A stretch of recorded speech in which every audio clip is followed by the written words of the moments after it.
Bonjour à tous.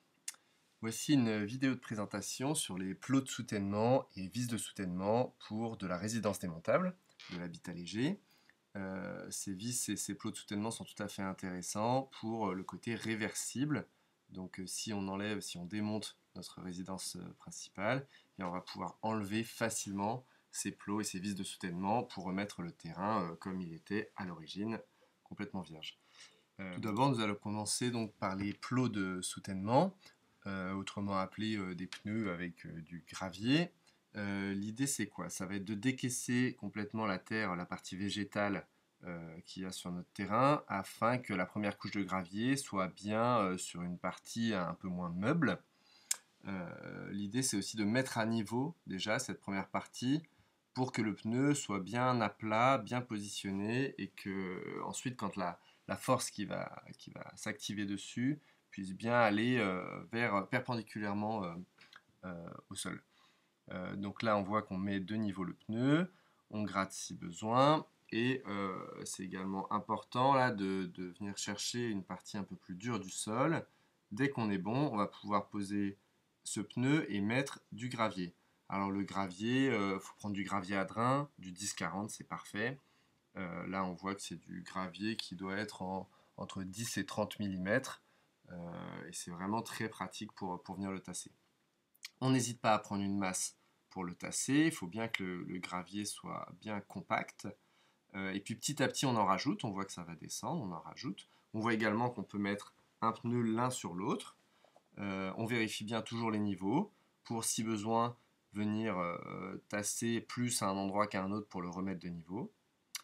On voit ici une technique qui est de prendre une pioche ou un autre outil, un pied de biche par exemple, pour venir légèrement soulever le pneu, venir tasser le caillou en dessous, puis ensuite on vient relâcher le pneu afin que le caillou soit bien compacté sous le pneu. Voilà, une fois qu'on a fait ça, on revérifie nos niveaux et si besoin, on peut soulever légèrement le pneu à certains endroits pour le remettre de niveau et retasser ensuite avec une masse, avec un maillet ou un marteau. Voilà, une fois que votre pneu est bien positionné et qu'il est de niveau, vous allez pouvoir passer au suivant, mais avant ça, il faut vérifier le niveau avec le pneu précédent. Donc l'idée c'est de partir du centre et puis ensuite, ou alors du point le plus élevé. Donc ici on voit le point le plus élevé, c'est le pneu où il n'y en a qu'un seul. Et puis ensuite on vient faire les niveaux entre deux pneus. Si jamais ça manque de hauteur, on peut soit rajouter un pneu, soit changer le pneu. Ça il aurait fallu le voir avant, changer le pneu pour avoir la bonne largeur de pneu, puisqu'il en existe plein. Soit ensuite rajouter un peu de cailloux pour rehausser ce niveau ou mettre des cales s'il y a peu de niveau à rajouter. Nous allons maintenant voir les vis de soutènement. Il en existe plein de marques différentes. Nous allons en voir un type, mais c'est à peu près pareil pour toutes. Là, on a fabriqué nous-mêmes ce qu'il faut pour visser cette vis. On va commencer d'abord par faire un pré-trou dans le sol afin que la vis s'enfonce bien à l'endroit où on a désigné. Et puis ensuite, on visse à la main. Il existe des moyens pour visser avec des outils pneumatiques, mais là, il faut dire que c'était vraiment pas cher. Donc là, on a pris une barre de fer qu'on a fixée à la vis, et puis ensuite, on vient tourner autour en essayant de ne pas avoir le tournis. On reste bien toujours de niveau, parce que là, si on vient mettre sa vis et qu'elle est plus de niveau à la fin, ça va être compliqué pour mettre le poteau ensuite dessus.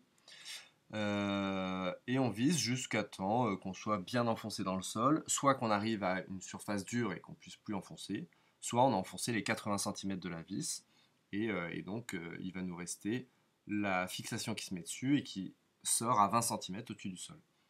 Donc ça c'est parfait pour des poteaux par exemple qui vont être positionnés devant le dôme pour rattraper un peu la hauteur du terrain. Alors ces vis c'est entre 50 et 70 € la vis, donc forcément si vous mettez que des vis par rapport à des pneus, ça va vous coûter plus cher en vis ou plot de soutènement. Néanmoins, elles ont un côté très pratique puisqu'il y a des entreprises qui peuvent les poser pour vous si vous leur donnez un schéma. Et puis ça permet aussi de mettre, comme on peut voir là, des poteaux et venir vraiment reprendre le niveau en vissant, dévissant la tige filetée. Donc il y a un côté très accessible, très facile, sur des sols relativement mous, sur de la terre. Ça peut être très pratique. Bien sûr, si dans votre sol il y a du caillou, on va préférer les pneus avec des cailloux pour reprendre là-dessus. Là, on voit qu'on fixe donc des poteaux sur les vis de fondation. Et ensuite, une fois qu'on a ces poteaux, on vient mettre de niveau avec les autres vis qui sont autour. Il faut bien commencer par les pneus plutôt que les vis, puisque les vis, elles sont adaptables. Donc on va se mettre de niveau par rapport aux pneus qu'on a mis auparavant. Ce sera beaucoup plus simple. Il existe tout type de possibilités pour faire ces vis et ces plots de soutènement. Il faut bien entendre que dans nos permis d'aménager pour résidence démontable, il faut bien qu'elles soient réversibles. Et donc, à partir du moment où vous avez des vis qui ne peuvent pas être enlevées, ou alors des plots de soutènement qui vont être faits avec du béton, on ne va pas considérer ça comme réversible. Voilà pour cette vidéo sur les fondations légères, sur les vis de soutènement et plots de soutènement.